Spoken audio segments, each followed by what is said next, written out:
video started here shortly, so let's get this party started.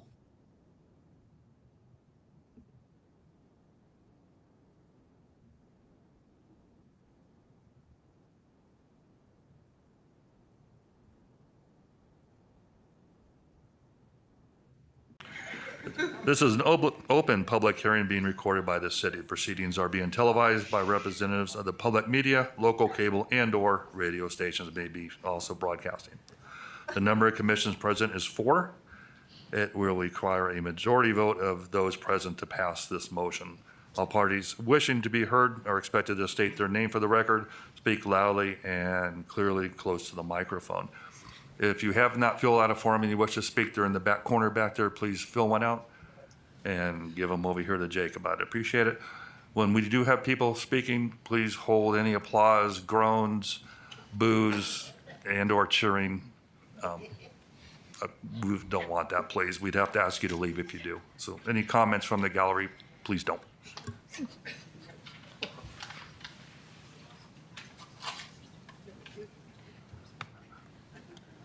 Okay. Give your Yes, so we are not voting on last meeting's minutes. I forgot that because this was a special session, or is a special session. Okay, so good morning, Chairman, Commissioners. Kaylee Nunez, Preservation Specialist for the city. So today we are meeting at a special request of the council to look at the latest redesign of the Prescott Plaza Hotel, HP 25-004. And so we have an artistic rendering of the front of the newest proposed design. I always like to go down memory lane. So here's some historic photos. Let's see if I can get this right. That was a building as it originally looked right after Reconstruction after the Great Fire of 1900. And so the original building is largely gone. There was a massive snowstorm in the late 60s here in Prescott that collapsed a bunch of roofs. So the front facade was reconstructed after that in the late 60s. And then I have a circle around it down the row, again in the early 1900s. It's sometimes hard to find, photos over 100 years old. All right, previous actions. So what you see here are 2 prior designs. This has been brought to 2 study sessions in March 2022 and in July 2023, as well as a voting session in August 2023, where PPC denied the proposal. So the applicant appealed the denial. It went to council in March 2024. The denial was upheld. And then the continuation of the appeal was heard earlier this month at the July 8th council meeting. The council deferred the meeting to August 5th, pending further analysis. So I'm not going to read this all verbatim, but I listed the prior prevailing concerns, namely failure to wholly adhere to local and national preservation guidelines and too large scale and massing issues. The last design presented was 5 stories. It has been brought down to 4 stories. And I want to reiterate that parking and traffic issues are concerns outside the commission's purview, as well as economic concerns, as well as negative impacts on nearby businesses. So we're just reviewing this today from our preservation guidelines. So here's the current request with the exterior finishes. Again, it's going to be a 4-story hotel with 47 rooms and an open-air terrace on the 4th floor. The building height will be 43.5 feet to the top of the 4th floor parapet, so right there. And then, right up here. And then there is that elevator overrun. You can't see it in this rendering, but that will top out at 48 feet.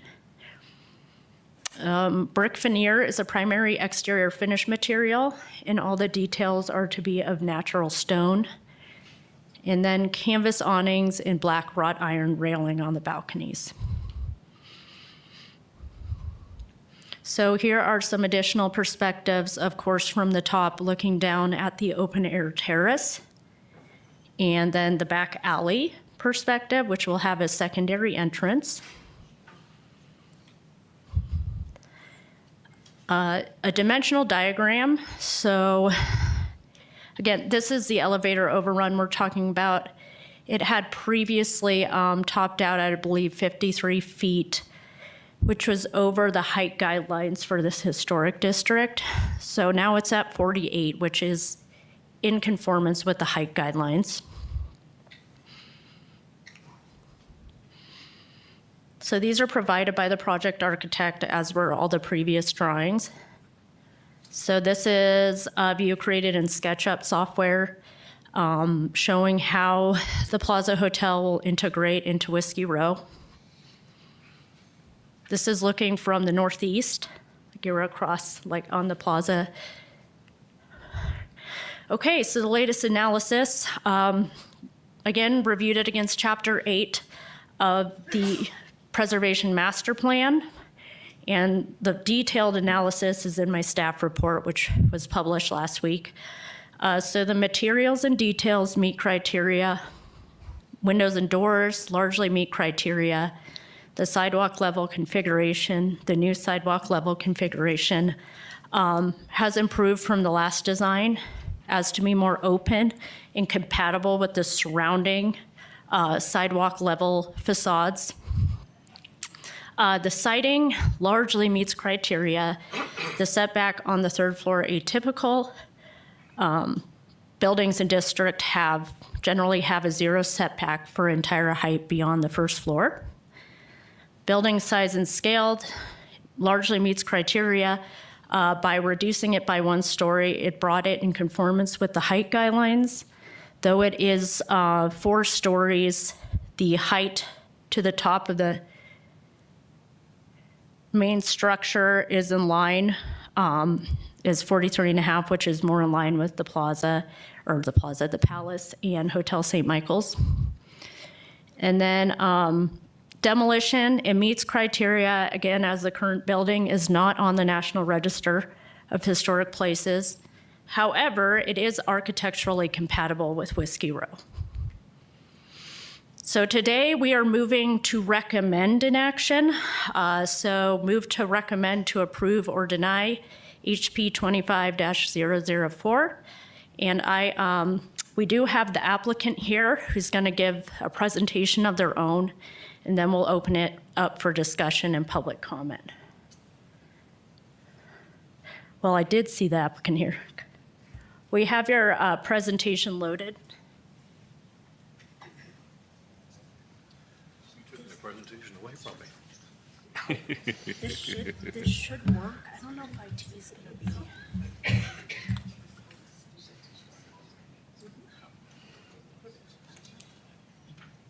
Okay. Where do you click it? Right there? Yeah, right. Is that the very first If you want slide? to do a little spotlight. Go back one. I don't want to do spotlights. There you go. Okay. Good morning, Commissioners, Chairman.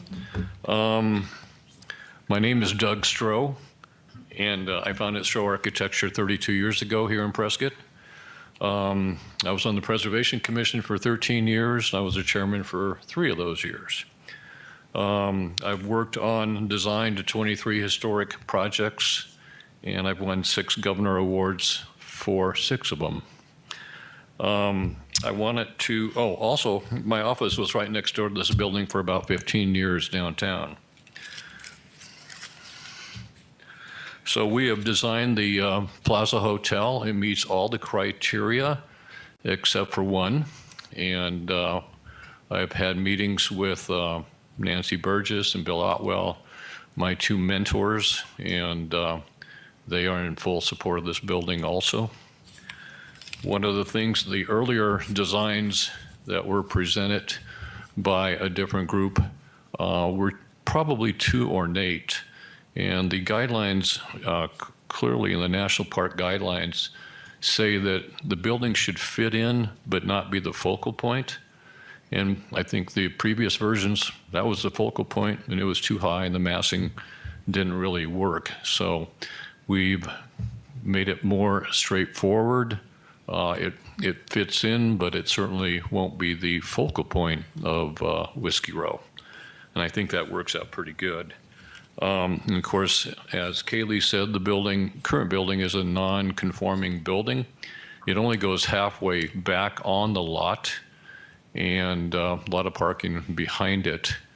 And I think the facade fell off when they had a big snowstorm back in the 60s.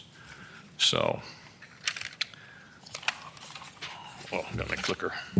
So anyway, this is the the basement and the first floor.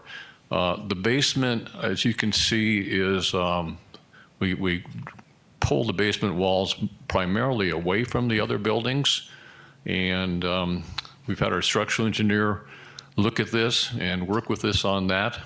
And there are a couple construction companies in town that have a lot of experience in building a building right next to an existing one. So that's certainly a concern of ours, and it's been done many, many times throughout the country, so it's not going to be a major issue, in our opinion. So the downstairs is a banquet room, party room, whatever you want to call it, and the hotel laundry rooms and those sorts of things. And the first floor has the large lobby. There will be a small lobby bar there also. And then you have the rooms and a little shop off the alley in the very back. Second floor is primarily all rooms. Third floor is, once again, all rooms with some potential suites on the street front. Those will be an ideal place. And the fourth floor is about 2/3 rooms. And the other third that faces the plaza is an outdoor patio that's about 15 or 16 feet wide, and then another 32 feet of indoor space. And that will be some sort of like a wine bar or a full-service bar. You know, those details haven't been finalized yet. But the three sets of doors that you see going out onto the patio, they'll be the accordion doors. So when the weather's good, the whole space can be opened up. And these are the elevations that Kaylee was just showing you. And different building heights, things are all noted on here. We're going to be using granite for the stone on the base and terracotta colored brick, not black. Those are the side elevations that you're not really going to see because it's mostly sandwiched in between buildings. That'll all be brick. But once again, the ornamentation has been minimized to help emphasize the project, or emphasize that this is not the main focal point. And here is a sideways thing that's hard to read. I apologize about that. I don't know how easy it would be to rotate it, but the building is going to appear as if it's a 3-story building because that fourth floor is pushed so far back, which really helps the massing. It's going to look a lot smaller. You're not going to see that fourth floor hardly at all until you're across the street. So the parapet height, if I can read sideways, is about 34 feet for the 3-story section. So, which is much lower than a lot of the other buildings. And of course, the big ones are the Palace and the St. Michael's. And the other thing, the St. Michael's is 100 feet wide, the Palace is 75 feet wide, and this is 50 foot wide. So the massing is narrower than those big buildings, and because we've stepped it back, it's really going to read as a 3-story building. And the guidelines talk about the second and third floor not being recessed at all. and they are not. The only rule or regulation or guidelines that we have not totally conformed with is they want 50% of the first floor to be on the property line, so no more than 50% of the building can be recessed. Thank you. And the two sets of windows on either side of the door, obviously the door has to be recessed so it doesn't swing out into the sidewalk. And the two window banks that are about 14 feet long, we're showing them recessed 2 feet just to break up that facade as you're walking along. And so that's, we think, a pretty minor issue. The windows conform with the guidelines. We're showing little transom type windows along the accordion doors up above. And then, of course, there are transom windows above the main windows on the first floor that you can't see in this. So there's another perspective rendering. So you can imagine if you're never going to see the elevator shaft, by the way. So that's at 48 feet, but well, I take that back. You might, from the corner from this angle, see it a little bit up there, but it's really minimally noticeable. Looking at it from the other direction, it seems to fill, what was a single-story hole, not like the big hole we have on the row.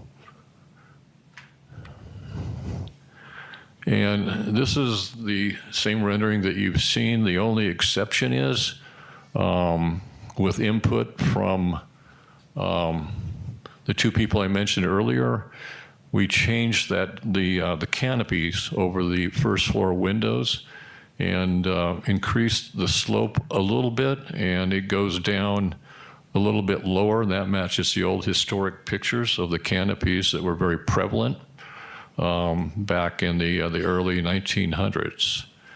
And of course, the canopies were like air conditioning back then, as you probably know. In the summer, in the morning, those canopies would be down like this. And in the afternoons, typically they would roll them back up, and vice versa in the winter. So, but this, we feel this has been really cleaned up, this elevation, and it's more of a happy neighbor than the queen of the prom. This will be, in our opinion, a very popular spot. It's will be a nice viewing port to look at the Christmas lights, the parades, et cetera, just to enjoy some time out in the nice weather. A couple of faux fireplaces, and I think this is a nice, needed space to add to the row. The building, as you know, has 47 rooms, so you could contribute 90-some tourists to downtown when it's full, obviously. And in my opinion, that's going to add to the activities and the vibrancy of downtown. It'll help all the different retailers and other restaurants and things. This would just be not a full-service restaurant here. It would just maybe have some tapas and things like that. Here's a view from the alley.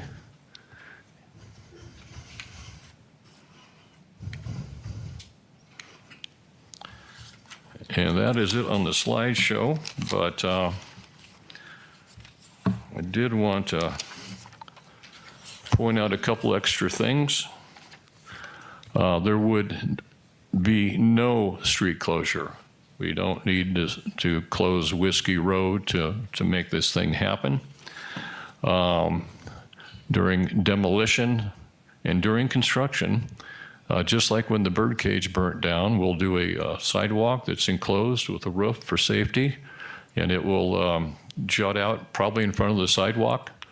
So you'd lose about maybe 3 or 4 parking spaces downtown. So minimal effect, just like when the birdcage burned down. We had that temporary sidewalk for maybe a year or so. I mean, it was a long time. And it really didn't affect commerce. The owner has a potential agreement with someone that owns a commercial lot within a block and a half of this site, and that would be used for staging. The owner's goal is to do this as a component built, pre-built project. That means each room is a box, it's furnished, it's ready to go. There will be a crane in the alley. The alley will get shut down for a week at the most, and it'll stack these boxes. In 1 week, the shell will be up. After that point, there won't be any big heavy equipment on the site. And initially, you know, when they take the building down, keep in mind, we have the whole back half of that lot that we can use for picking up the stuff and hauling it out. So that works pretty good. Another comment I've seen, this building is towering over the other buildings. Well, I've gone through that. It's not towering over the other buildings. It's a good fit, and it's really just going to read as a 35-foot building. Of course, we're not supposed to talk about parking, but the parking will be in the parking garage like everybody else gets to use. Massing, I've talked about that. Foundation design. I think I'm open to any questions from you folks.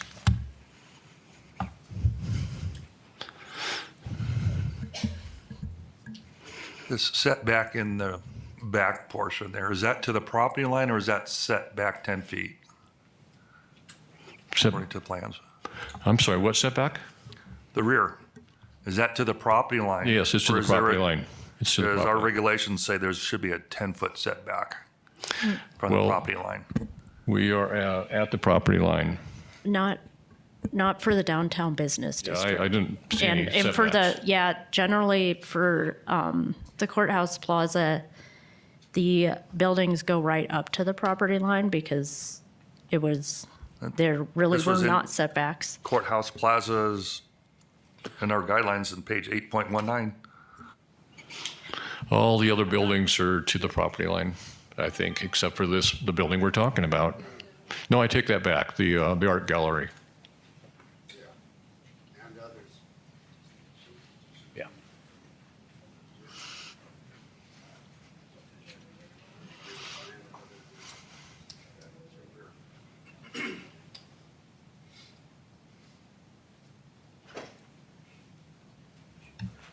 Also, the front elevation on the first floor, it's 50 feet. How wide, each of the windows are 14 feet.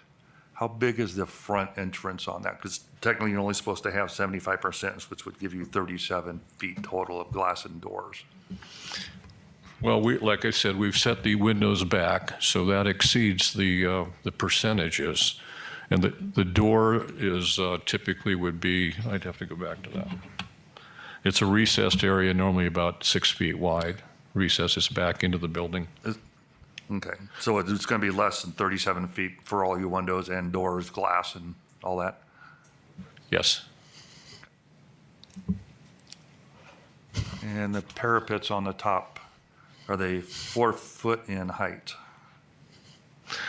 No, I think that was written, Nancy said, because back in those days, most all the buildings had rooftop units, and they wanted to make sure the rooftop units weren't going to be visible. We're not putting anything on that roof. So if you're in the parking garage or whatever, it's just going to be a clean, light-colored, rubber-type roof, because there's nothing to hide. And balconies on the front. There's not a single balcony on Whiskey Row within that whole plaza and/or I couldn't find any downtown either. With a 0 setback, I don't know if those are even permitted. Well, there's no rules against it. Actually, these aren't rules, they're guidelines, as you know, Richard. And from a hoteler's standpoint, these will be something that would add to it. And, versus the building that I used to be in to the right in this picture, those were Juliet balconies where the doors opened in and had a railing in front, but it did not project out. But the large canopy above the front doors is not mentioned either that I could find. But so these balconies do not go out as far as the entrance canopy. And same thing with the open air area on the fourth floor. We don't have anything regarding that because we don't have anything open up and around the square. I'm sorry, what do you? You're on the fourth floor, your open area in the front. Yes. You have again, the parapets, it says 4 feet solid. You have not sure what that is. What is on the? The railings around the upper patio is what you're referring to? Yes, they're just metal railings, I'm taking it. Is that what they are? Well, I'm sorry, no railings in downtown? No, I'm asking. Those are metal railings, same as what's on the balconies? Yes, on the they're all fourth floor? wrought iron railings, yes. So the fourth floor and the balconies are in a strange area because they aren't addressed by the guidelines. So the call is, because it's not in there, does it mean it's not allowed? Or did the guidelines just not contemplate it at the time it was written back, 27 years ago? So I just had to add that piece. Any other questions? Yeah, Rob Johnson. So the front windows across on the first floor, are those metal framed or are they wood framed from a design perspective? Well, we're looking into that. We want to give it a wood look, and Anderson makes a nice white vinyl window frame that looks like wood, only paint it white. We'd like to do wood, but they're a maintenance nightmare, as you can imagine, getting that morning sun on them. So we're proposing to use a vinyl-clad wood window, which is mentioned in the guidelines as acceptable.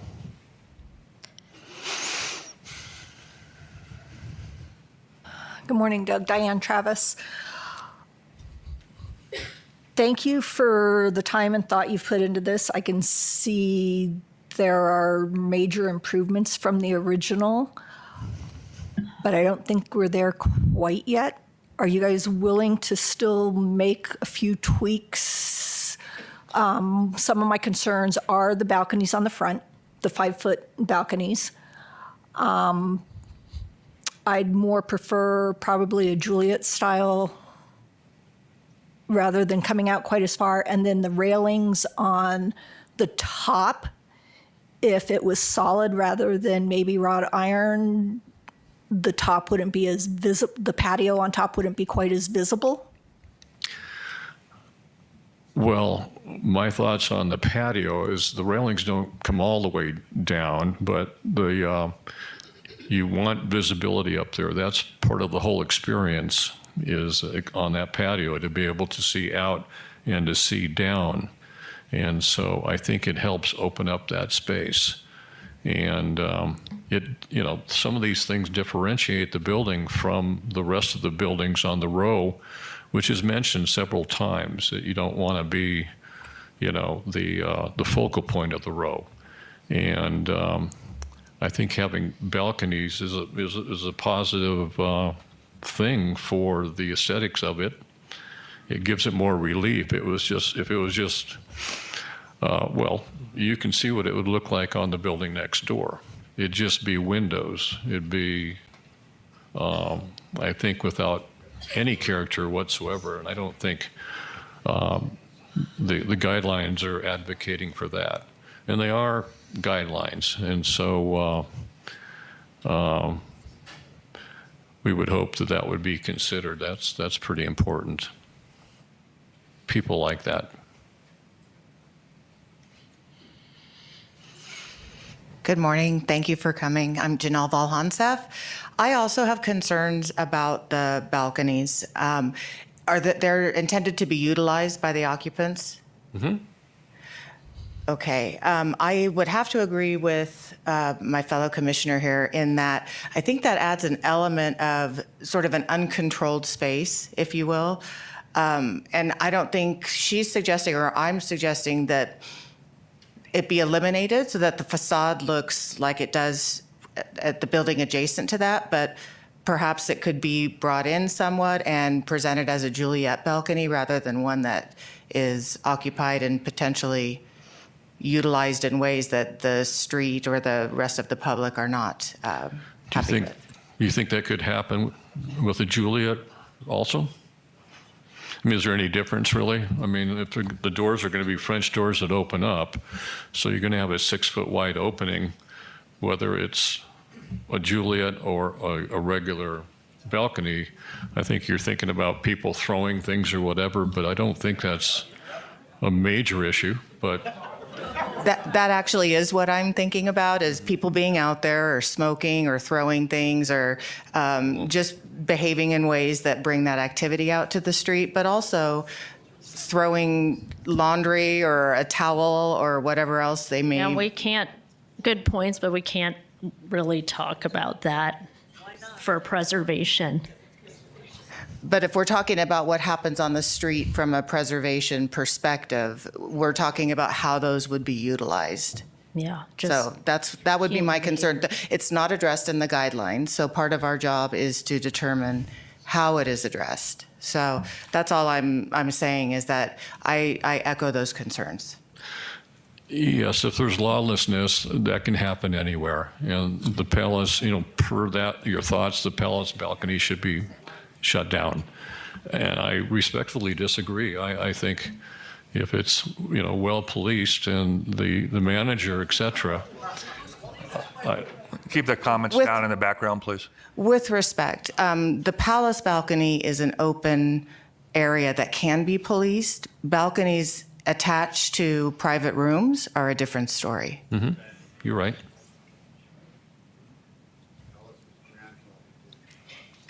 Any other questions?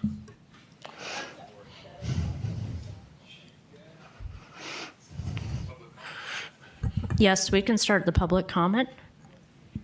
And then if you're Thank you very needed to much. come back up, we'll call you back up. Done. First speaker is Mel Roop. And please try to limit yourselves to 3 minutes. Thank you. Mel Roop. Based upon years of experience of obtaining entitlements for developers, I've identified 7 different issues that need to be explored further. And, or it's a problem and we can't change it. The first issue is conflicting priorities. The city's priority is to approve a design that follows professional architectural design practices and is consistent with the historic character of the site. The applicant's apparent only priority is to maximize his profits. Number 2 issue, private property rights. This has come up. Some people said, we can't take his private property rights away. The applicant's rights are not taken away if this particular design is not approved. There are many other uses and designs that could be explored.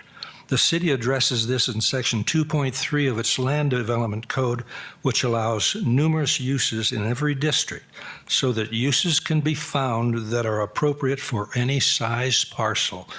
And the size of the project should be appropriate to the size of the parcel. A review of that code, pages 9 through 19, shows 12 different uses that would be compatible with existing uses. Number 3, the process. I won't go into that since the staff handled that so well.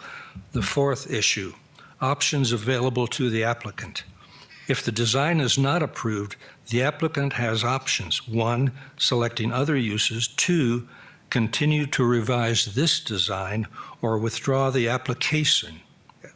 Based upon extensive review to date, it does not appear to be productive to continue to review this plan.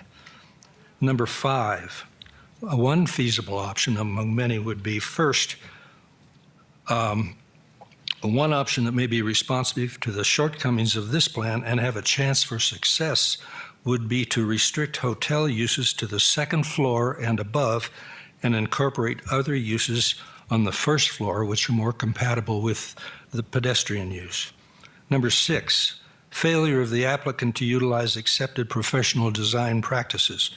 Normally, when we did a project, the first thing we would do would be a detailed photo analysis of the existing buildings around it, which would be very important here, and show how these are incorporated into the project.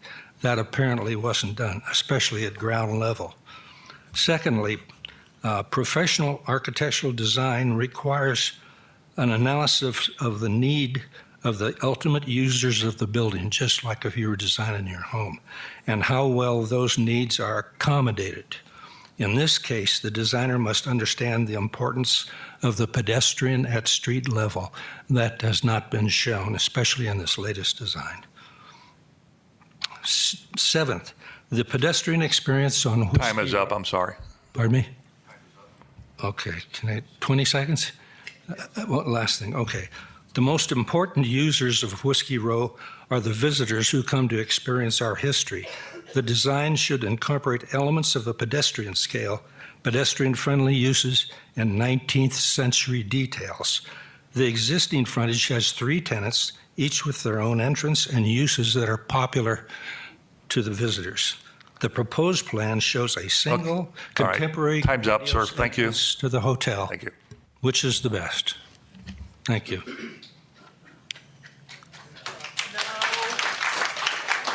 Hold your clapping, please. Next speaker is Mike Tierpen. I think I said that wrong. I can't read the last name. Good morning, everyone. My name is Mike Corporal. I've been here coming up on 10 years. And I've spoke before this commission before, so I'm not going to repeat myself. But there's only 2 things that pretty much stand ahead of projects like this: is your commission and the city council.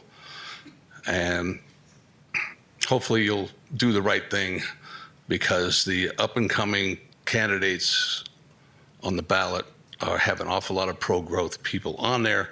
I'm not going to mention any more than that, but you guys are pretty much up front to stop projects like this. So thank you.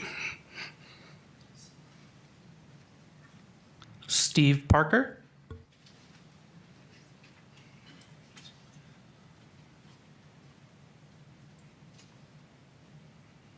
My name is Steve Parker.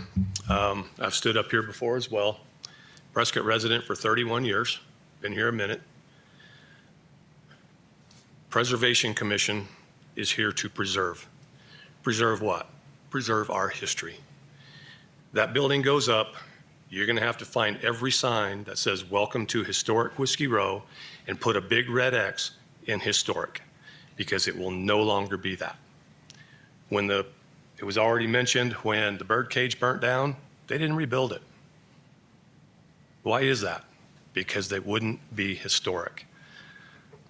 We have been through this before, over and over, and every time I've been here and I've spoke, it's overwhelming, those against and those for doing this.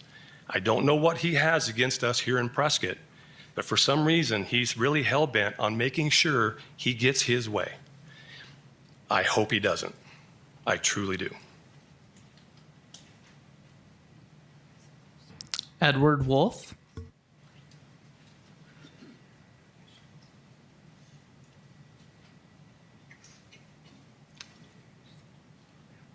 Hi, my name is Ed Wolf. I'm an escaped refugee from the People's Republic of New York, the land of high taxes, big government, and crooked politicians. and I see this whole thing as an eyesore. I'm adamantly opposed to it because I moved here 12 years ago to come to a historic place. I lived in the city of New York, and I saw what happens when people try to build just for the sake of money. And the taxes go up, and all the other ramifications of putting a building like this here, the parking and all of that kind of stuff are going to be a detriment to Whiskey Row. And I'd like to say also that I think the design doesn't lend itself to the town and to Whiskey Row itself. We have a hotel on either side of it. Do we need more? I don't think so. The development of this area is coming in from all the left coast, and they're seeking lower taxes and all that kind of stuff. All this can do is promote more traffic and more taxes, because once they see that we can start to develop Whiskey Row, how many more are going to come here and follow it in until we lose all the history of this town? So I thank you all for listening.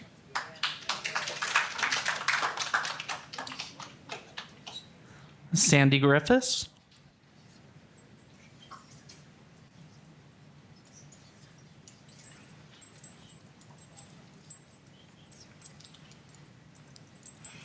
Sandy Griffiths, good morning, Chair and Commission. There's not a question that Prescott's historic Whiskey Row is a cornerstone of Arizona's legacy. There's not a person in this room that does not agree with that. I feel that the hotel is a respectful integration of historic content. I am in support of the hotel, and I feel that Whiskey Row over the years has survived major transformations, and this new proposed hotel continues that legacy. And I know you have a tough job to do, but again, I do support evolution and modernization. So thank you very much. Bob Weaver.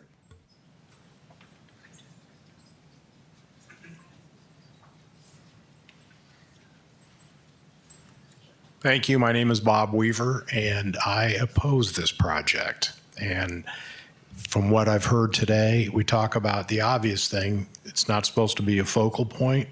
It certainly is a focal point.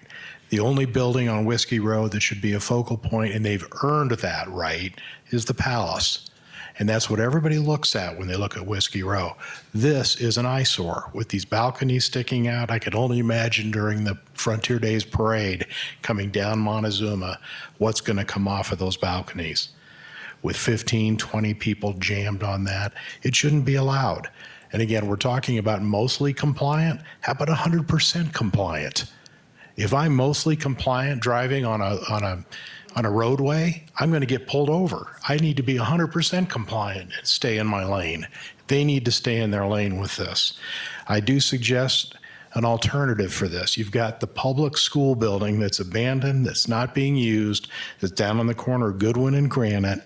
It's about the same footprint size as this. Let them build their hotel there. They could have creekside dining.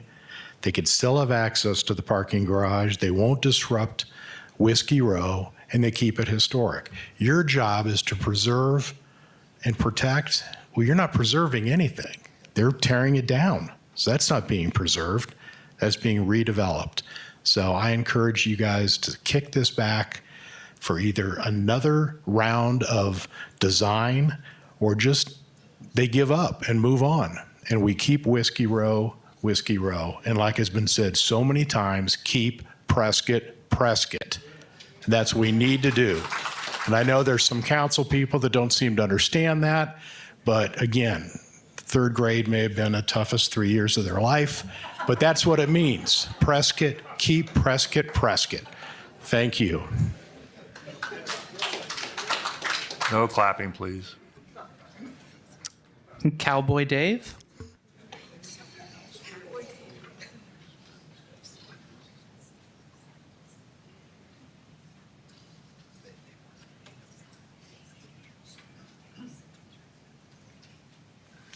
Good morning, Commissioners.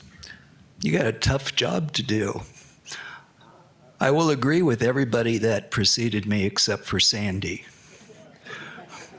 And for the obvious reasons. One of the things that I would like this council or this commission to also consider is that if you approve this, are you approving it under the guise that the city council brought this back as a continuance because of a threat of a lawsuit? They may win, they may lose. One city council member said, we have to listen to our city attorney. Well, the city attorney has been wrong in the past. The fact is, based upon the comments I'm hearing coming from the commission, there is still room for the builder, developer, the owner to go back and make improvements. And I would ask the owner, hopefully I'll pronounce his name correctly, Grissett, you wanted to give this to us here in Prescott as a gift. You've said that several times. The greatest gift you could give us, pull this application, be a uniter of the community, not a divider, and resubmit this like you should have done a year and a half ago. This is an improper use of the LDC, which clearly states that when the final decision was made by the city council, the builder, developer, owner had 60 days to file with a court of competent jurisdiction an appeal. He failed to do so. If you acquiesce to the threat of an attorney letter, then you are opening the doors for Prescott to be fodder for every builder, developer in the future. I ask you, please stand strong as the Preservation Committee and do what's right for Prescott. Thank you.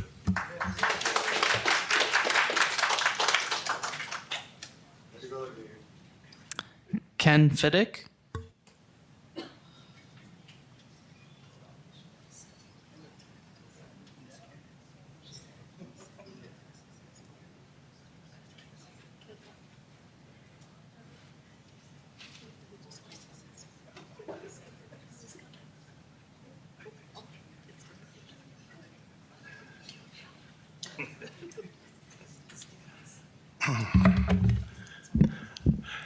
Good morning, Commissioners.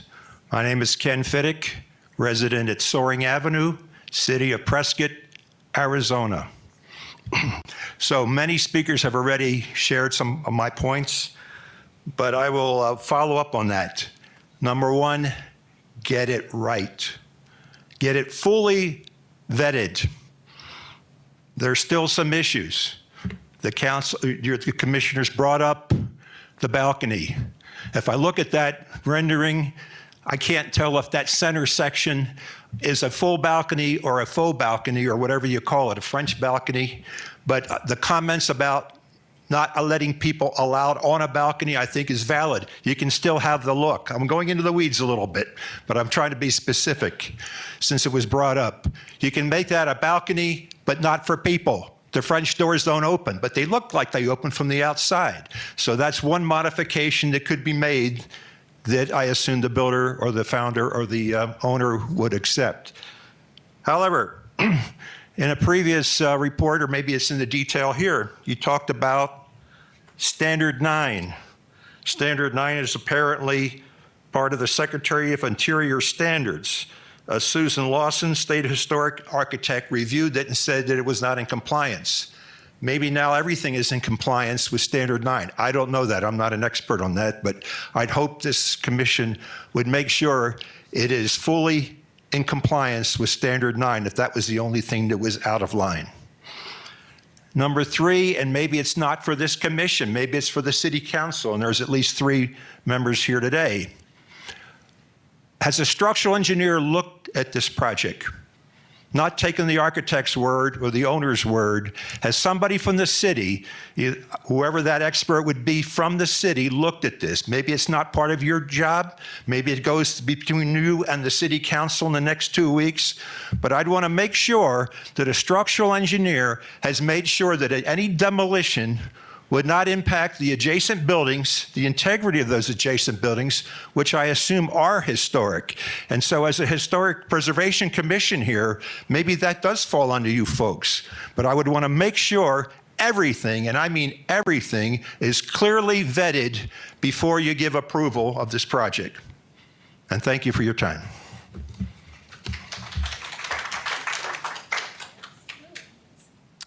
Bruce Senko.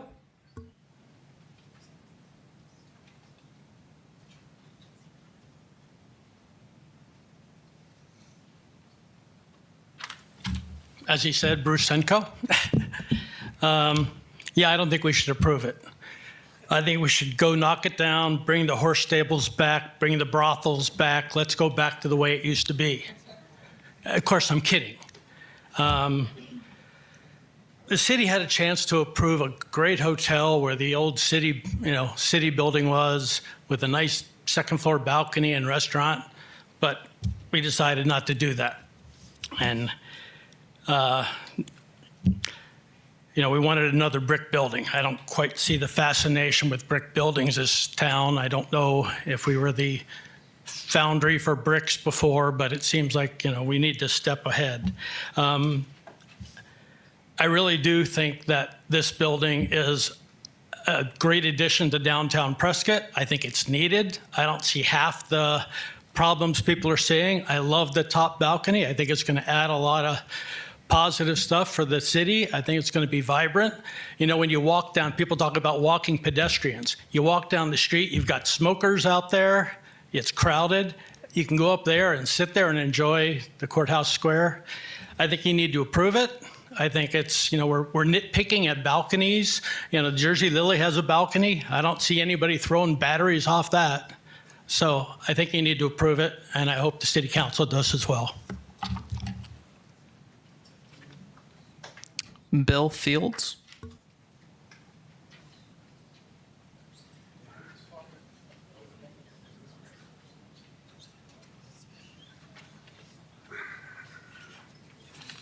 Thank you for your time. My name is Bill Fields. I represent a small family corporation. Our family has owned the building 130, 132 South Montezuma on Whiskey Row since 1962. Our family has put a tremendous amount of money in upkeep on our building. It's currently being leased to Arts Prescott, who has been a tenant for over 30 years. It's the building to the right, if the audience looks. Now, our building doesn't have those balconies, and we didn't attempt to do that.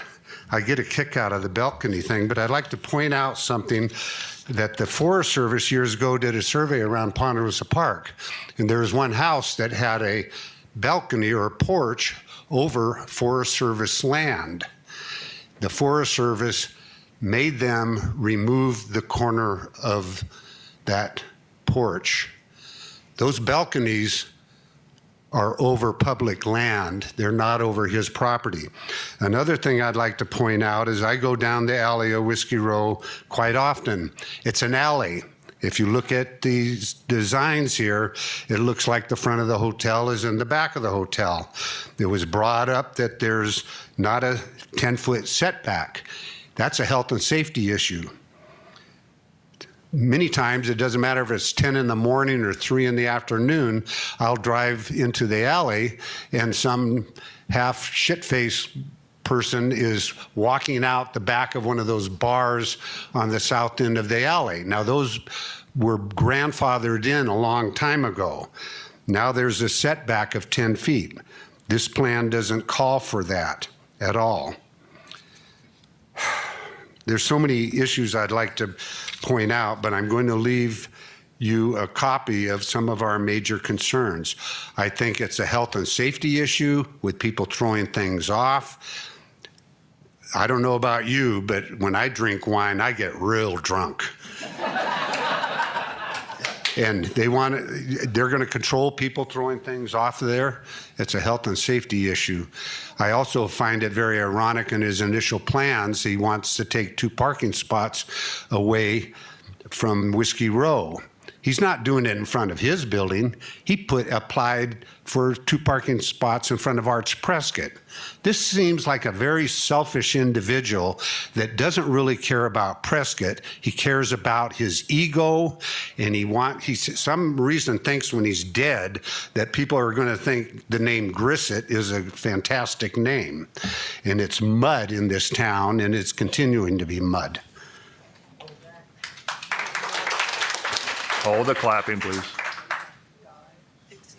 Thank you for your time. Wendy Johnson. Hi, my name's Wendy Johnson. Nice to be here, but not really. So I'm not going to reiterate a lot of what was said before, but I am going to state a few things that were brought up. And also, I happen to be an underwriter for construction, ground up, and I also am HUD certified as an underwriter. So health and safety is extremely on my radar, as well as construction. To your point, those balconies, health and safety, who's going to control them? Also, I would like to bring up, what does mostly meets? Okay, so to Kaylee's point, it was left out and it's up to interpretation. But up to interpretation does not mean it's approved. It means it's the responsibility of the people analyzing what's going to be done is what is in the best interest of the community. Those balconies cannot be regulated.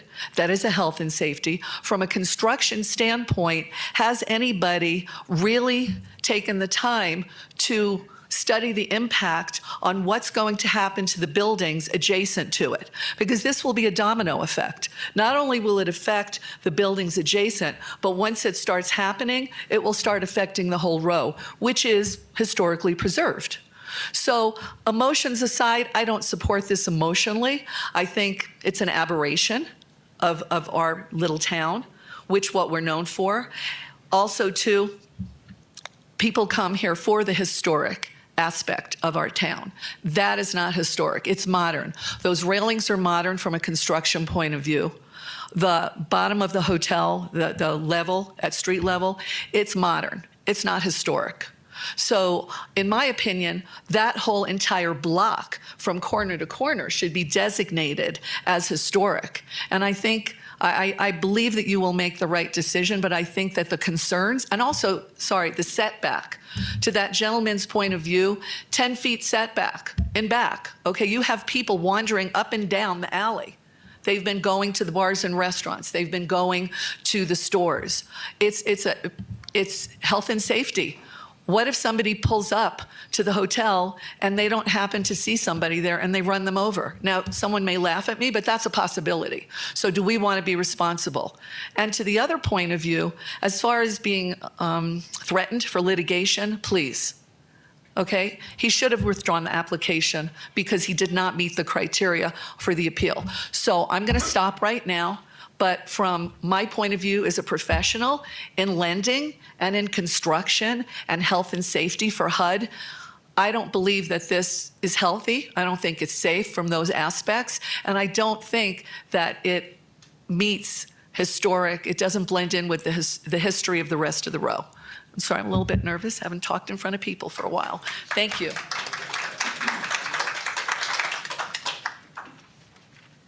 Thomas Slayback.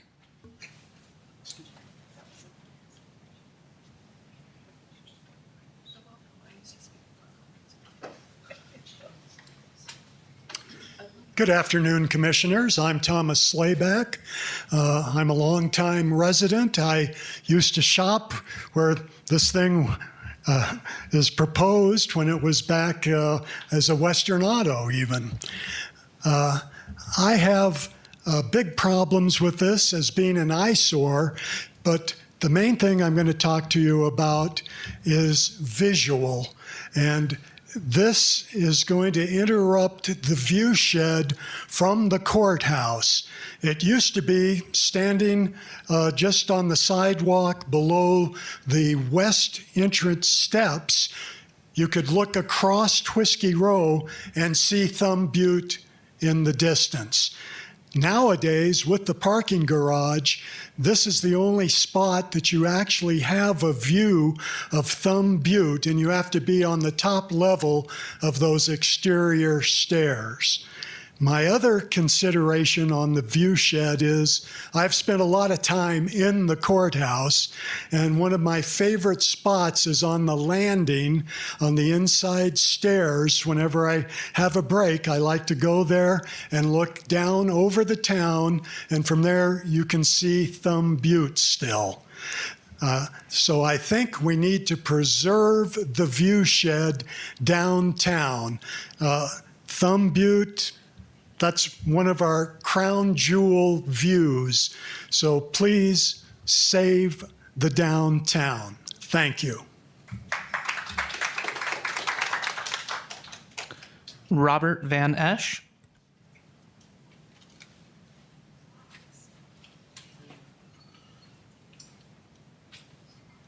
Good morning. My name is Robert Von Esch, by the way.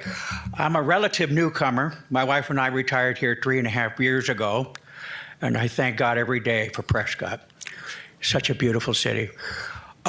We didn't know anything about Prescott. We come from the left coast, although I don't bring those liberal values here. I'm very conservative, and I believe in property rights.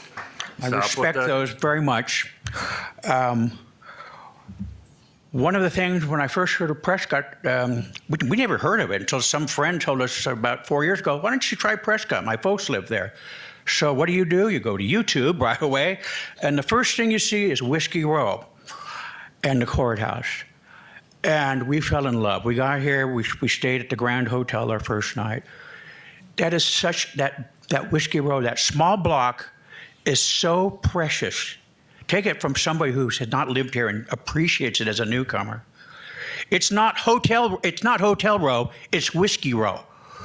And I think a third hotel would overwhelm the surrounding historical balance of this city. It's ridiculous to have 3 hotels in that small block. So consider that.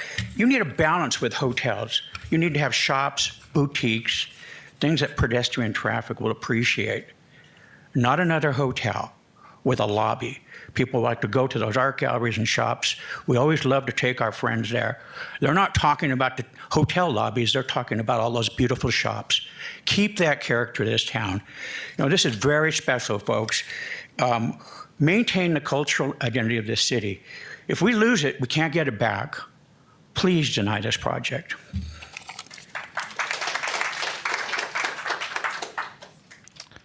Kathy Rusing.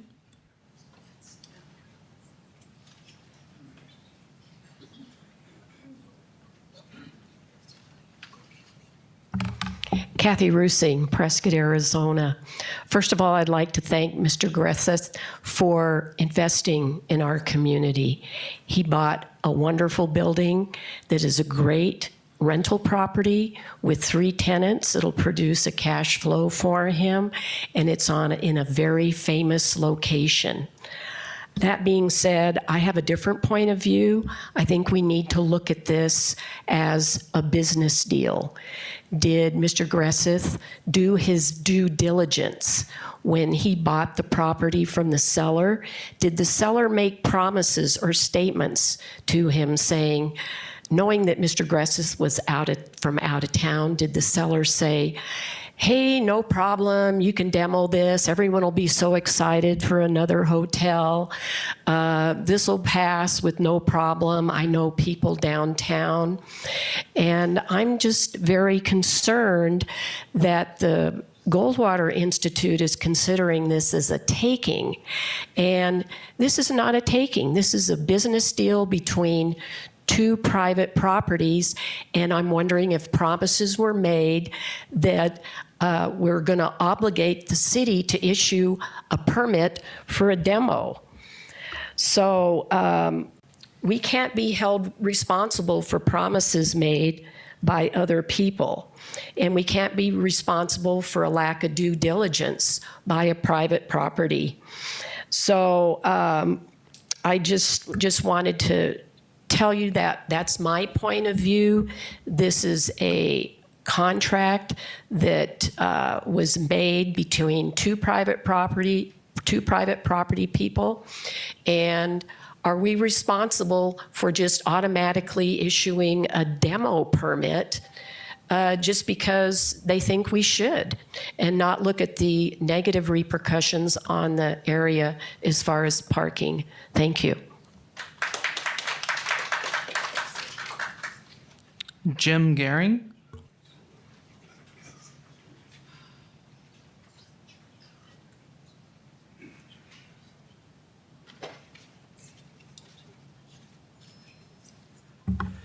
Mr. Chair and members of the commission, good morning. I'm Jim Gehring. I live in Prescott Lakes, Prescott.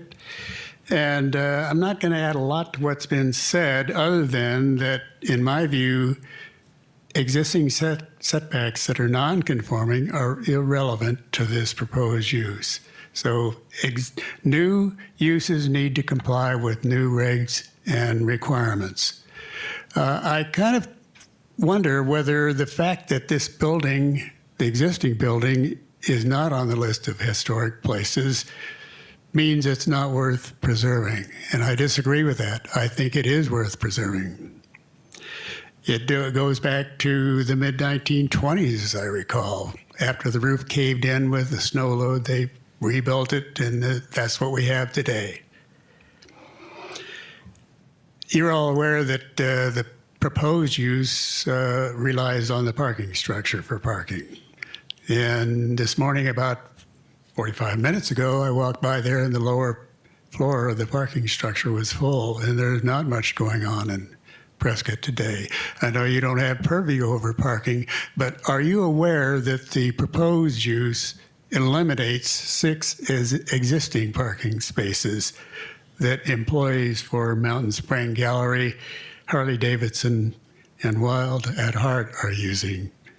So it's not just new parking that's needed, it's eliminating existing parking.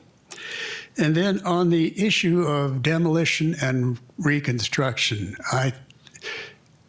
before this would be approved by a council, in my view, we would have to have a study on how those materials are going to come out of there. They all have to come out from the alley. They can't come out onto Montezuma. But the demolition is the minor issue here, bringing in the new building. Now, the representative for the developer says, oh, we're only going to close the alley for a week. But what about existing businesses?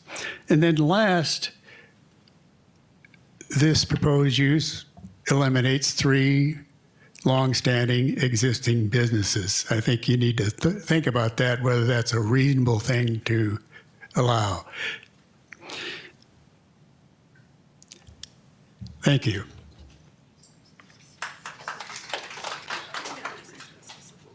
Lynn Harrington Eckes.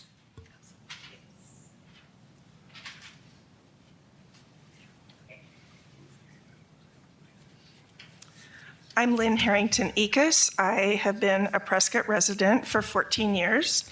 I came from 7-year stint in Northwest Alabama, where my husband went for job purposes. And my personal background is that I am a lover of architecture. On vacations, that's what I photograph. And my friends and my family we never see pictures of the people you go visit. I'm like, because I love the buildings more. No, but there's a thing in me that I have to capture it in case it disappears. So that's kind of where I'm at as far as architectural history and preservation. 25 years ago, I lived in San Diego at the time that the Gaslamp Quarter downtown was being promoted as possibly a new venue for entertainment, lodging, eateries, whatever. And there was just a slew of applications and proposals for destruction of the historic buildings, the building of condos, hotels, with the idea that the lower level would be shops, eateries, and that type of thing to try to appease the people who wanted to preserve the history of that area.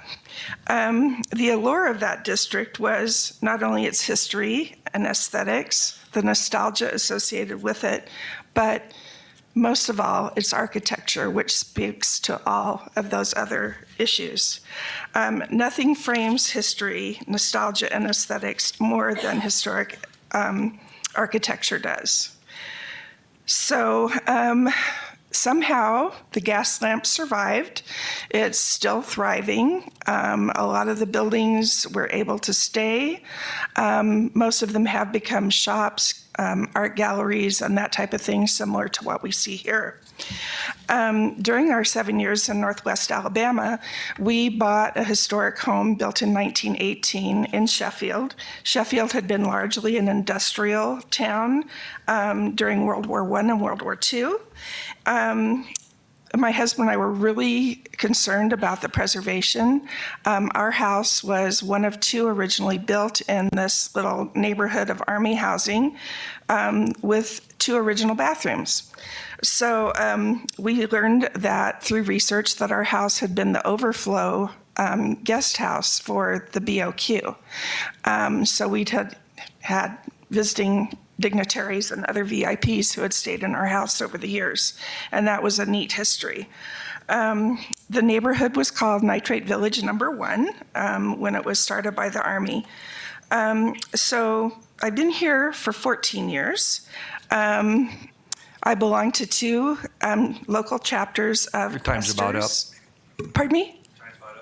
Okay. Anyway, Questers International is an organization that was established for the purposes of preservation, restoration, and education. We do a lot of grants to help local businesses, galleries, historic spots do preservation as well as education, and we have paid for a lot of the historical markers that you see here in town. So I would just like to say no to this project. It does not fit. And one of the... Your time is up, I'm sorry. Okay, thank you. Shane Ortega.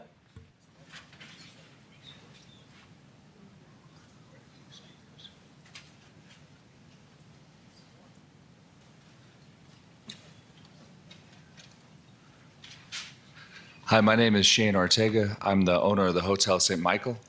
When I purchased St. Michael, I had to do my due diligence. I called my lawyer, had them review the city's guidelines. What my lawyer pointed out is the header of the guidelines for the city said a historic district in the National Register. What he pointed out and what further communications from the city pointed out to me is that I had to adhere to the Secretary of the Interior standards for rehabilitation and preservation, which meant I had to spend an incredible amount of money, and there were a lot of things I could not do. But before I get into that, I'd just like to, I hope this isn't out of place, but there's a movie called The Milagro Beanfield War. And the final scene of that movie, the developer breaks down and says, you know, I thought I was doing the right thing, the good thing for the community. And at the end of the movie, you realize he was a really good man and that he was trying to give a gift, and he'd been painted as a really bad fellow. You know, the police are in the back of the room here.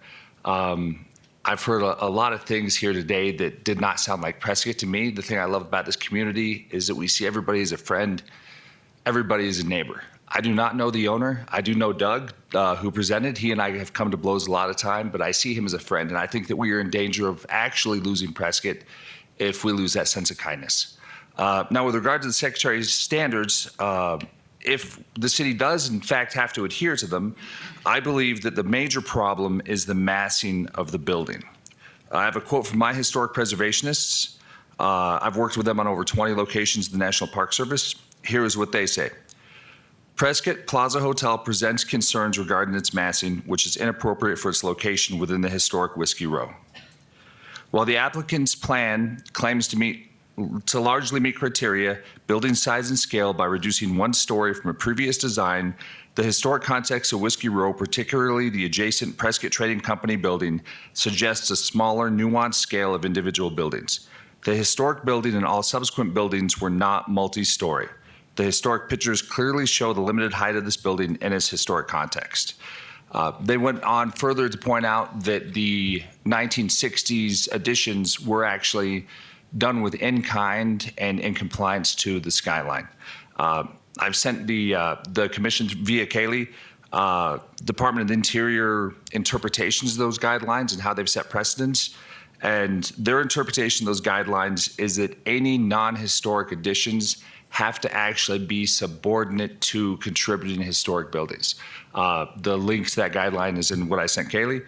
And that's all I'd like to say. Thank you for your time.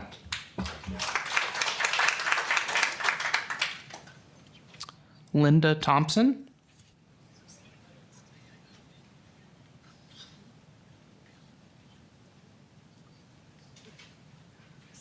Linda Thompson, Prescott. I can't believe I'm here for, is this the third time? I feel like the owner, it's almost like harassment, because every time it gets turned down, then he comes back, usually with his cowboy outfit on that he brings in for Prescott, but he's not here today. I wanted, everything that's been said pretty much covers what I would want to say, but those balconies have to go. We don't need a hotel there. We don't need Hotel California here in Prescott. And I just hope, I'm pleased to hear your questions, that it's not just a given that you're going to go along with this, and I really appreciate hearing what you have to say and how it sounds. So anyway, do the right thing. I hope this is it. Turn it down, please. Thank you.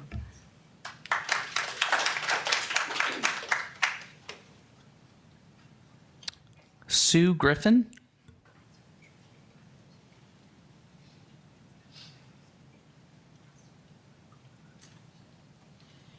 Good morning, Commissioners, Mayor. Full disclosure, I'm a recovering attorney. I haven't practiced in 20 years. I moved here 2.5 years ago. I'm a member of the Arts Prescott Gallery. That's the building adjoining this building. And I've become very concerned about this process of what's going on. I'm not rehashing. I'm going to ask procedural things because I want to understand the processes of where we go from here. You have written up this opinion that will be going to the City Council next week, and they're going to decide based on your review and what the plan you've provided, whether they're going to deny this or confirm it. So where do we go from there? They deny it. It comes back to your commission to review, to work more on the guidelines, the questions that have been brought up here today. If they confirm it, then my understanding, and these are some of my questions to you, then we go for the special use permit. Then all those guidelines, all those requirements has to cash and go through that. The next process, if we get through that, is the water usage permit. Then there's going to be whatever that's all going to entail. I don't know all these things. I'm just trying to understand. There's a whole lot more to go than just this vote next Tuesday by the City Council, is my understanding. Also, within the building permit, is that come into play where they look at the construction, they look at the demolition of it? These are my questions. If you'd like to answer me or tell me the next process. We don't typically respond to public comment at this point, Council, or I'm sorry, Chairman. I don't know the answers.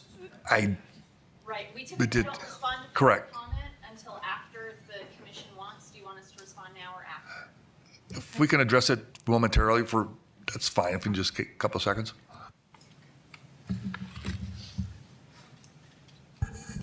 Thank you very much. Alex Bramlett, Planning Manager with the City of Prescott Planning and Zoning Division. So after today, the Prescott Preservation Commission's making a recommended motion to approve or deny, and that will go to council. Council's having a special meeting held on August 5th to make the considerations. From there, if it gets approved at council, they still have to do a special use permit. And with that will be a courtesy review from the PPC. They'll also need to go to Planning and Zoning Commission, who will make a recommendation to council, who will make a final decision. At the same time, they need to get a water service agreement application as well, which will go to the Water Issues Water Sub-Issues Committee, and then that also goes to council, usually kind of concurrently with the SUP. Once those two processes are completed and approved, they will then move forward for building permit, demolition, and reconstruction, things of that nature. So in other words, we still have a long way to go. So I just encourage everyone here to stay behind. Thank you, Alex. and push it through. Thank you. Push it through which way? Stop it. Thank you. Roseanne Del Gandio.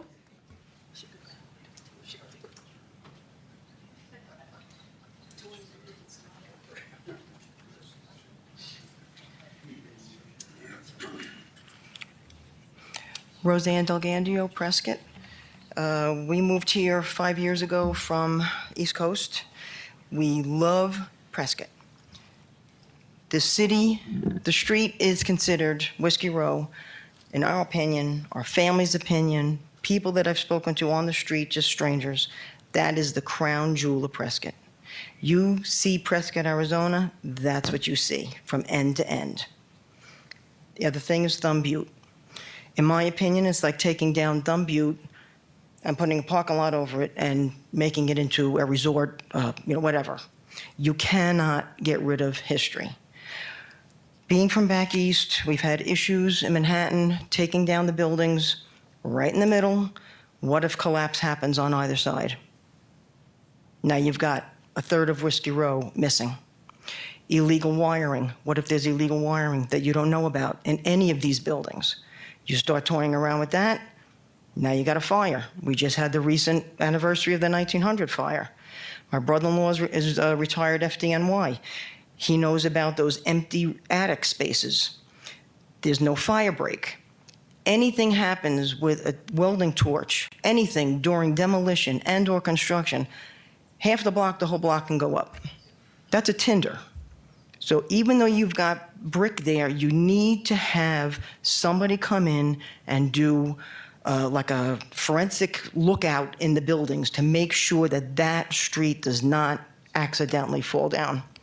We've also had the recent water main break on Sheldon. I don't believe in coincidences. So now you got Spring Hill Suites and the Hilton. Is it going to be water usage? Because now the old City Hall building is just approved for a hotel.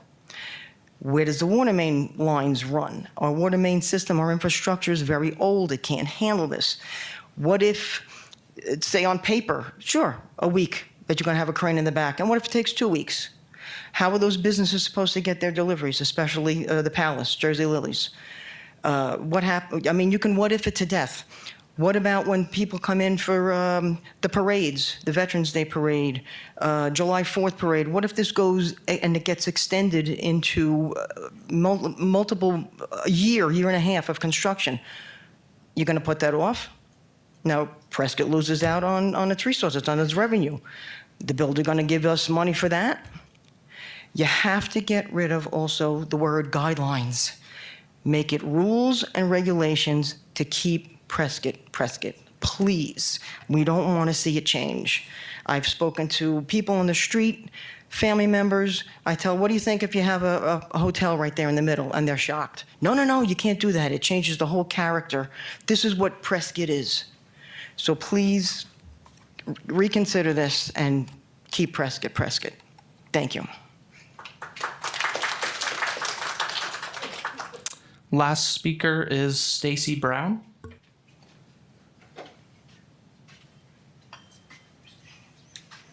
Good afternoon, Commissioners. Let me start by saying thank you for your service. I just moved to Prescott back at the end of January. Guess where I came from? I am here as the voice of Christmas Future. I came here from San Jose, California, where I lived and worked for 30 out of the 40 years that I lived in Silicon Valley. And when I got there, the quality of life there was fantastic. I never thought that I would ever leave San Jose, California. But here I am in Prescott. Now, they have a preservation council there, and it's a very weak council. They usually acquiesce to the developers. And the developers promise we'll preserve the integrity, we'll preserve the memories and things like that. So there's a place in San Jose called History Park. And what they do is they take something from all of the things, all the historic buildings and sites that they didn't stand up to the developers for. And they put it down in this park in the middle of nowhere on the east side of San Jose. That's really hard to go to get to, and even more hard to understand the history of San Jose. What it really looks like is a land in Disney World called Too Bad So Sad Land. Because once you acquiesce the historic nature, once you acquiesce preservation to development, it really doesn't matter what you build there. What's there is gone, and it's gone forever. And all you're going to have is those pictures from the first presentation that don't tell a story. I really like this town. I'm thinking about staying for a while. And what I really like about it is coming down to Whiskey Row and just walking around, and I can feel the history. As the kids say, I'm vibing with this place. And you guys are the first line of defense in defending the essence of Prescott.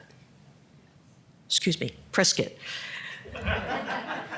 So, thank you for your service.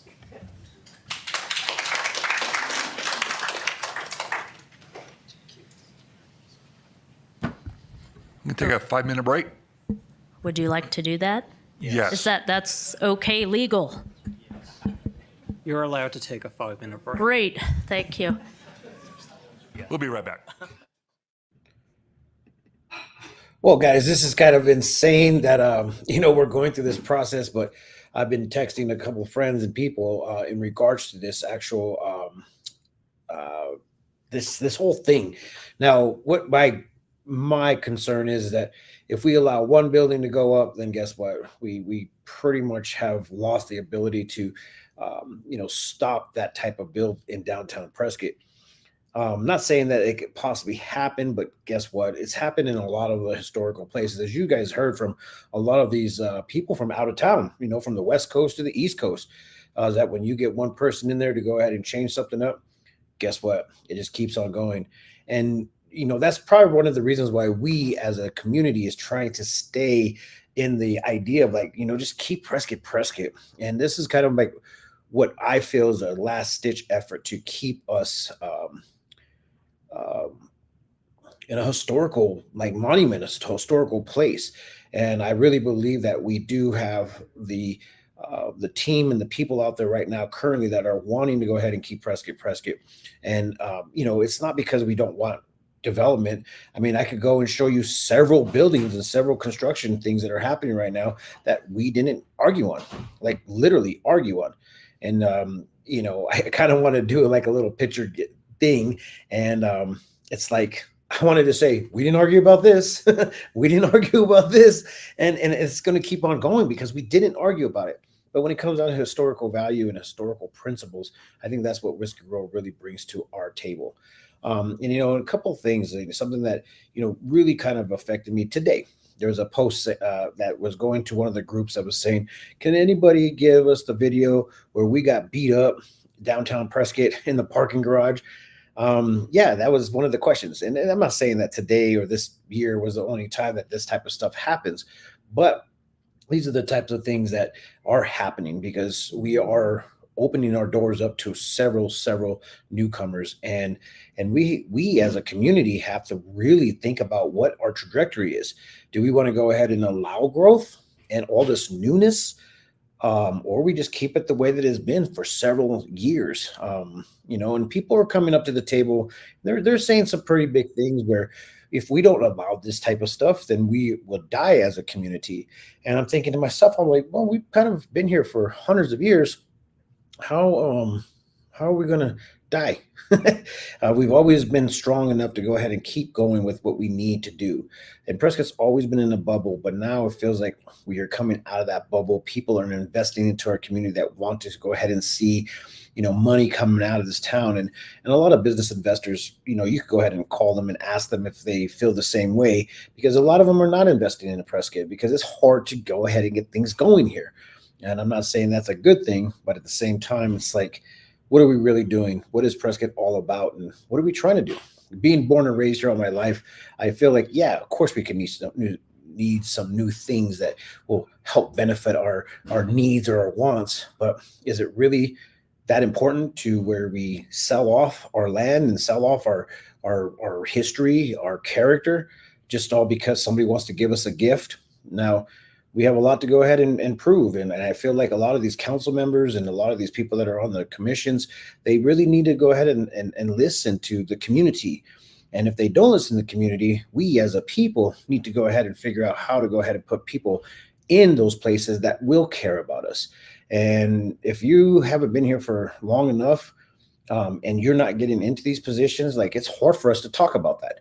So that's why I say that we are trying our best to try to keep preserving our community and our character. So we're going to get back into this meeting, but I just wanted to go ahead and interrupt and say something. Okay, so hotel, I'm just going to read some of these things.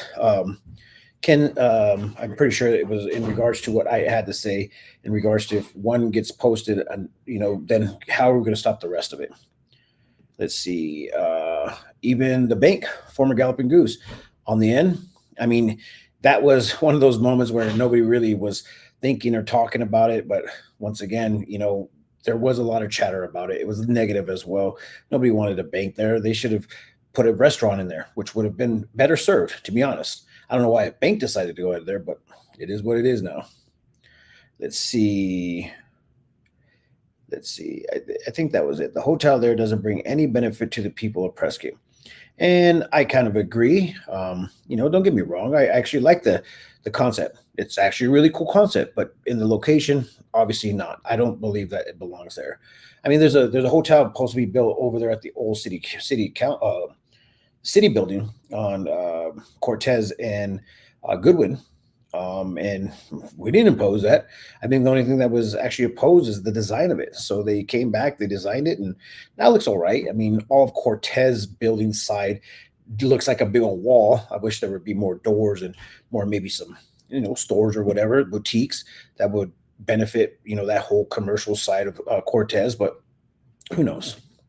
Anyways, guys, do you have anything to say? Want to talk about? Let's talk while we wait for before they get back into council or session. Anybody? So anyways, guys, this is not in our hands. It looks like the city council, as you can see, Nunez decided to say we were. I'm going to talk real quick. Oh, here, we're gonna get on right now. So.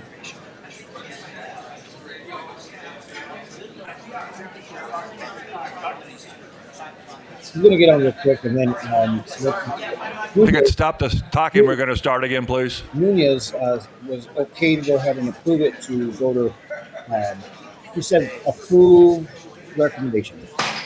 I don't know how that All right, Kaylee? Yes. Okay, welcome back, everybody. Just wanted to bring up a couple more things I thought of as I was sitting there. There was reference made to the Secretary of Interior standards, and thank you, Mr. Ortega, for attending. It's important for us to hear from the community, especially business owners on Whiskey Row. This design was sent to the State Preservation Office in the past, the previous designs. Now, we were not able to get a formal review for this because of the reduced timeline. But what I did want to bring up is that though we are not largely looking at it from the Secretary of Interior's, we are looking at from local guidelines. Those guidelines are informed by the Secretary of Interior.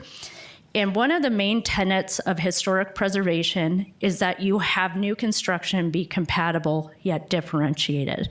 So I really want to bring this up, that we do not want to create a false sense of history. So you just run a delicate balance of, okay, we want this to fit with the district, but we don't want to act like it's one of those 1900 buildings. So I just want to bring that up. That came up. It's in the staff report, and I will pivot to legal right now. Thank you, Mr. Chair, members of the Preservation Commission. I just wanted to kind of address why we're here today.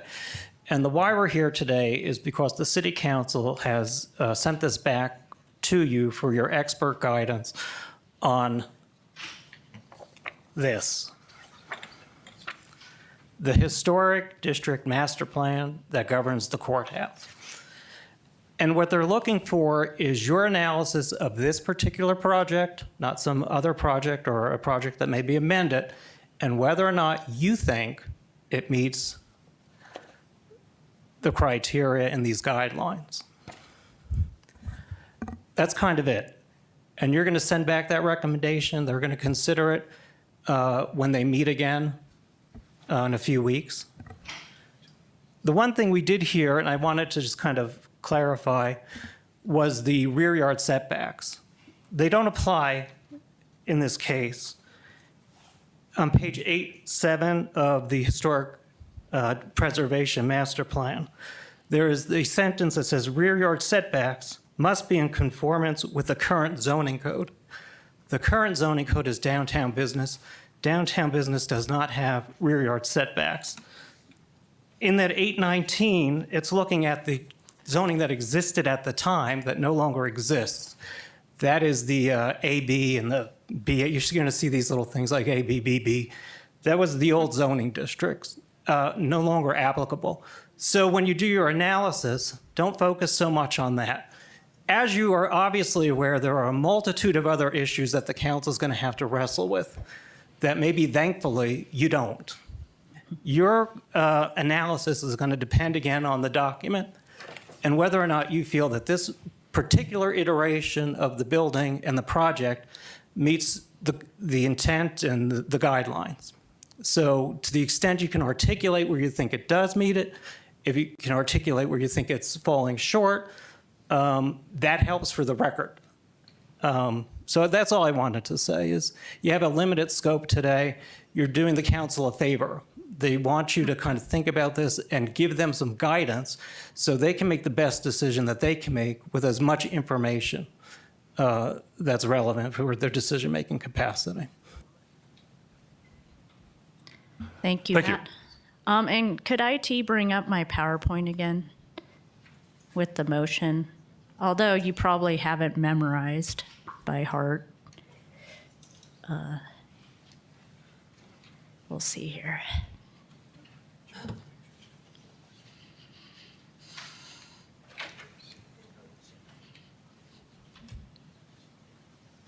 Can I say a few more things? I'll let the chair decide.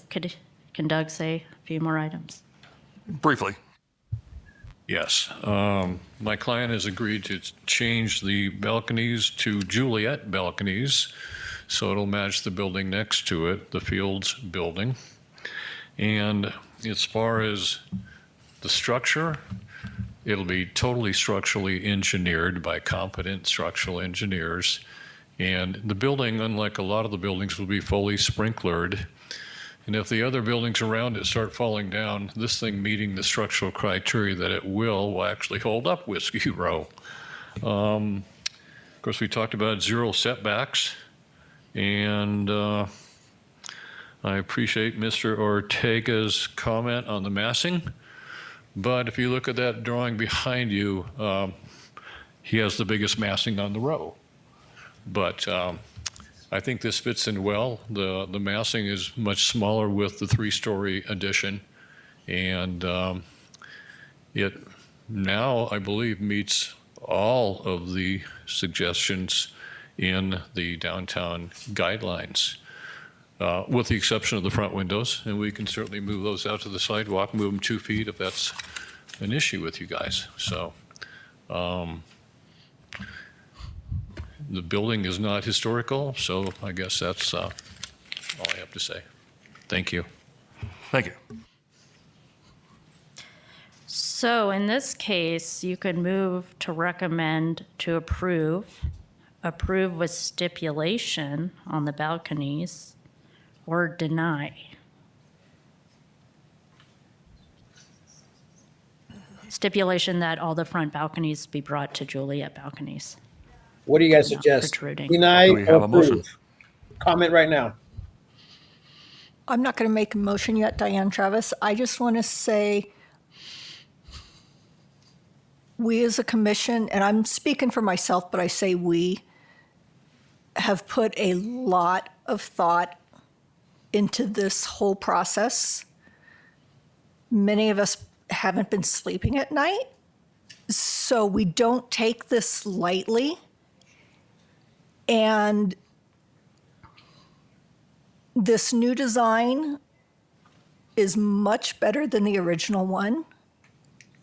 Looking at the guidelines and the standards, I appreciate Mr. Grissett being willing to make changes on the fly based on the comments made here today. Thank you.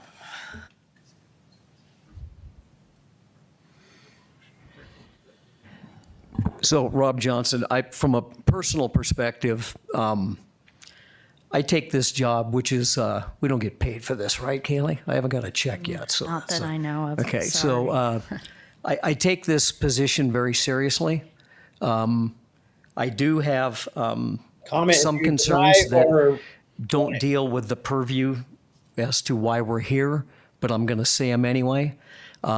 My personal feeling is we could be setting a precedent moving forward if we vote yes for this, okay, that we may, come to regret, may not, don't know what the future will bear with that, okay?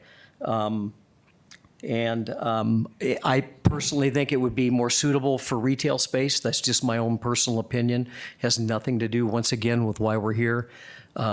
So for me to vote on this in a yes manner, there would have to be those modifications we talked about, okay? So that's where I'm coming from. With the balconies, as well as bringing forward the windows on the sidewalk level? Just the Front balconies, the balconies first and foremost. Okay.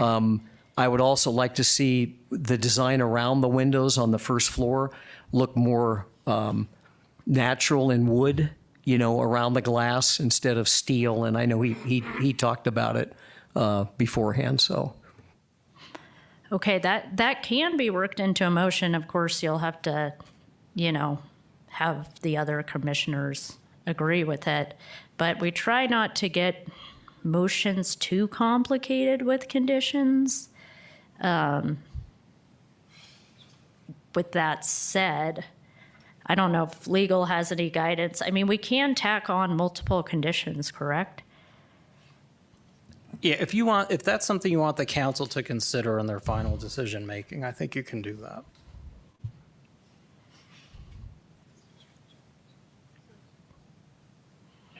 I would say, especially in terms of the Juliet balconies, because there was a kind of voluntary recognition from the builder that they're willing to do that. Janelle Volhansef.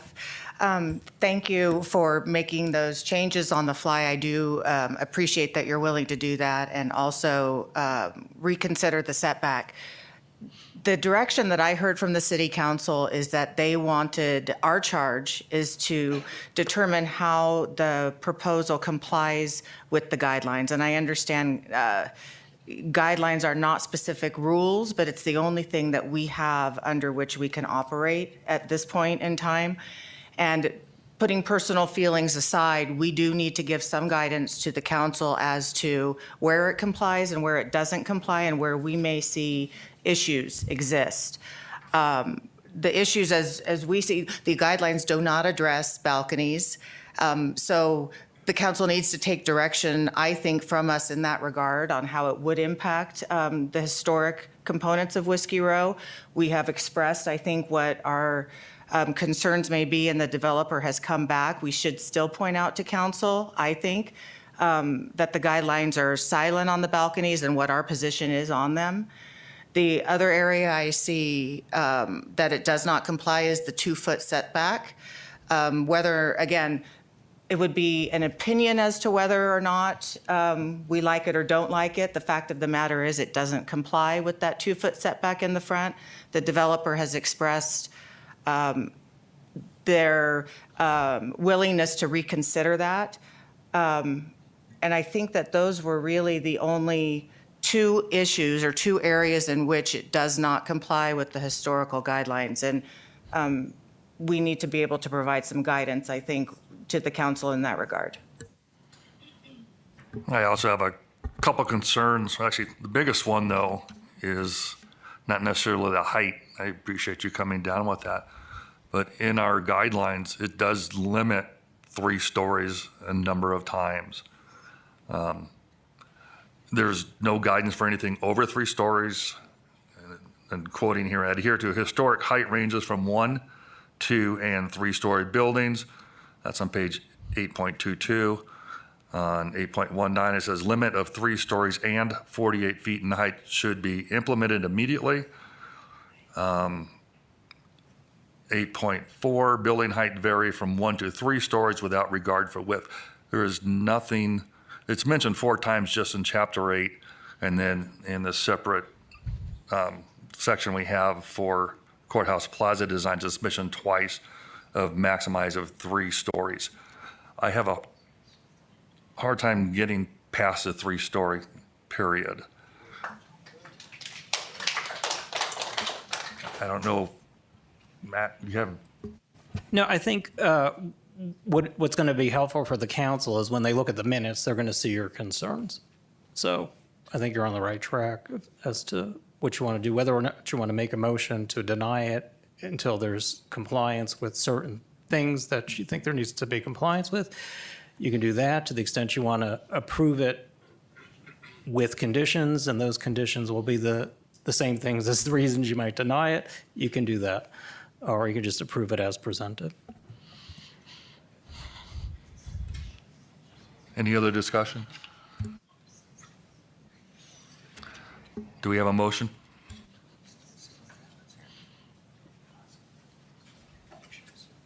Oh, where did it go? It disappeared. Oh. Of course, the conditions, if you tack them on, we'll have to craft that. But we've done it before.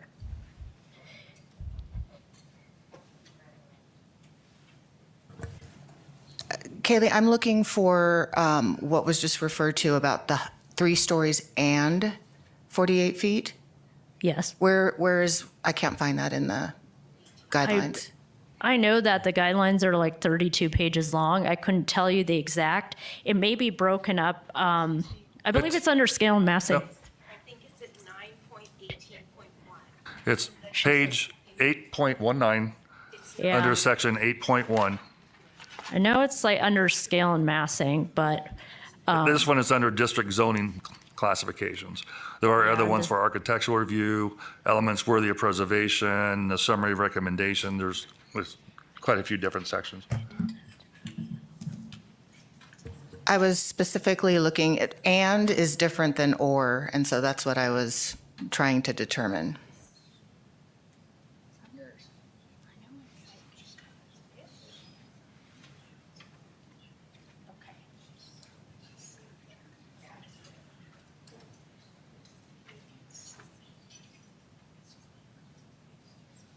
yeah, it's also under building size and scale. So the page I'm looking at is page 9 of 30. It's only 30 pages, 32. 8.9. So, you know, you have the bullet points. There's 4 bullet points. That's how it stands out to me. You have the 1, 2, and 3 story height guidelines. They give like specific numbers. And then you have the no building shall be greater than 48 feet in height. And so, like, again, the rub is they don't include parameters for a fourth story. So the argue is, does that mean 4 stories isn't allowed, just like the balconies? Here, I think further to Rick's point, 819, the first paragraph, the last sentence, a limit of 3 stories and 48 feet in height should be implemented immediately to preserve the character of the district. And if it was or, that would give some wiggle room, but it's and.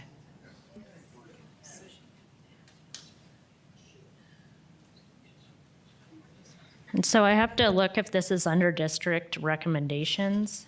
I mean, yes, it's in there. It's talking about the future, but that can be, yeah, that could be taken into your decision. I mean, I would. And then in 8.22, if you could look at that, page 8.22, it says section 8.3 in the summary of recommendations. And then the quote I'm just saying in there is adhere to historic height ranges of 1, 2, and 3-story buildings. Yeah, and it's interesting because no building's over 3 feet, but I don't know the exact math on each story, how high each story of St. Michael's is, but they have higher ceilings, at least definitely on the first floor. Whereas this building is slated to have lower story heights so as to fit within the 48 feet, but it's 4 stories. Correct. And there's nothing, it doesn't say 1, 2, 3, and 4, or 1, 2, 3, or more stories. It's pretty specific. It's just 1, 2, or 3 stories. Yes. And I mean, I would say it's more turning into a legal discussion now. Like, if something is omitted, does that mean that it's not allowed? Please, Matt, can you chime in? Yeah, and it gets back to the idea of are they guidelines, or are they hard and fast rules? And maybe the one admonition on the 819 is, again, they're talking about that older zoning, but there are other references, I think, regarding the stories, if that's something you want to rely on. I say it's going to be kind of up to you as how you want to kind of craft your motion. You know, if that's how you're interpreting it, then that's how you're interpreting it. If the council interprets it differently, they're going to interpret it differently. Can I ask where you're leaning? Maybe I can help get a motion. The easy.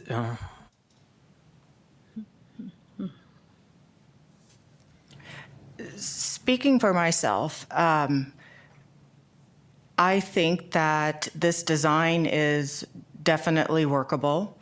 I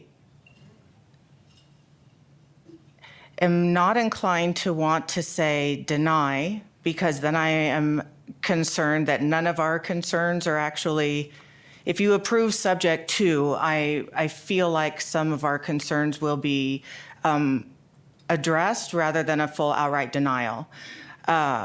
So I'm inclined to say the things that we discussed, that, you know, the balconies, the front setback, those are easy fixes. And I don't know how you make a motion say we are concerned about the height, because we read this as and being shall, and point that out to the city council, and have them, I guess, make the final determination in that regard. But there are some definite fixes we've heard that the owner is willing to do. The height is a big one. It's not necessarily the height. It's within compliance of technically the height, It's the but stories. it's the stories. Yes. That's a big difference between the 3 and 4, and gets us up there. So in one form or another, we are going to have a hotel on Whiskey Row when all is said and done. That's up to the city council. Your time has passed for comments. Thank you.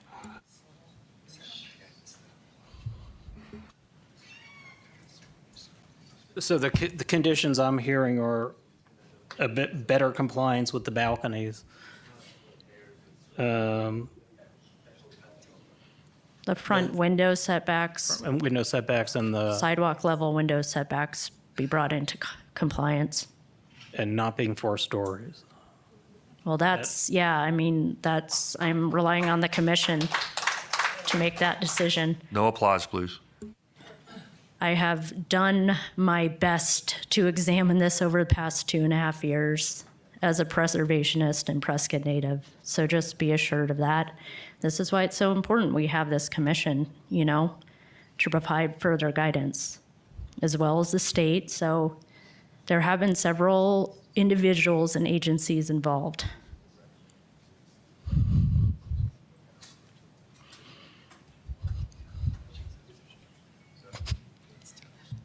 Am I allowed to make a motion as chair? Yes. Yeah, anyone can make a motion. All right, I'm going to make a motion. I move to deny HP 25004. No, place, no. This is important. To deny HP 25004 at this time. There's just too many questions, and I do appreciate you working with the city and working with us. But at this time, I move to deny it. Just a slight clarification, it's moved to recommend to deny. That's what I, Move to recommend to deny Just to get it in the HP minutes. 25004. okay.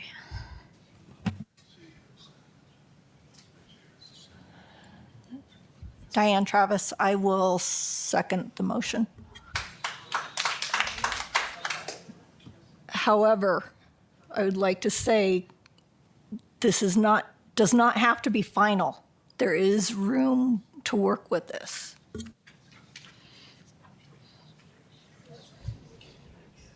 Okay. Any Then we more need a full discussion? vote. You've got a motion. Take a second, so vote. You can take a vote, yeah. All in favor? Aye? Opposed? The motion carries 3-1.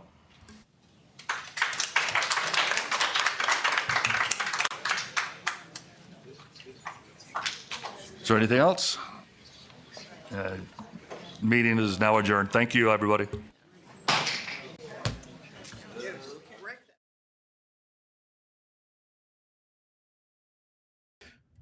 Well, with all that being said, that was kind of insane, but I think they made the right choice. But some of the things that have been said says that this is not going to go away. Unfortunately, the next move is for city council or us as a community to put in some laws in place to preserve our future as far as a historical place of value. So if there's anybody out there that is willing to go ahead and make some of these changes and help put that in there, now is the time to do it, because if we don't do it now, then, you know, this guy could keep coming back 18 times if he wants. And then if he has that much money to go ahead and deal with it, I mean, it would probably be best if he just puts it up for sale. And when somebody comes back in, you know, it just automatically, hey, this is exactly what you get, nothing else. I mean, I don't know, guys. It's kind of crazy. Been here so long, and to see some of these changes happening and some of these people coming in and wanting to make these changes. And don't get me wrong, I really like the design. It was actually really nice. But I just feel like if we really want to keep, you know, our community to the historical value, we definitely need to stand up and fight. But at the same time, you know, change is inevitable, unfortunately. And if this was to pass, then I would have already been like, all right, well, I guess I'm all for change now. And unfortunately, if you get that going on, you know, we have places like Sedona, Scottsdale, and some of these people like back east, you know, saying our history was gone. And all we get is a plaque to remember what was left there or was there. Let's see. So all it is to recommendations. It's recommendations to deny it. They denied it. That's now the city council actually votes now. So that's what ends up happening. Preservation Society is starting to sound like a wet paper bag. I don't know what that means, but might sound as if, you know, they're just going to go ahead and fold. But once again, we all got a job to do, and hopefully the job of our council is to listen to their constituents, and hopefully that's what comes down to it. So we are good with our council members.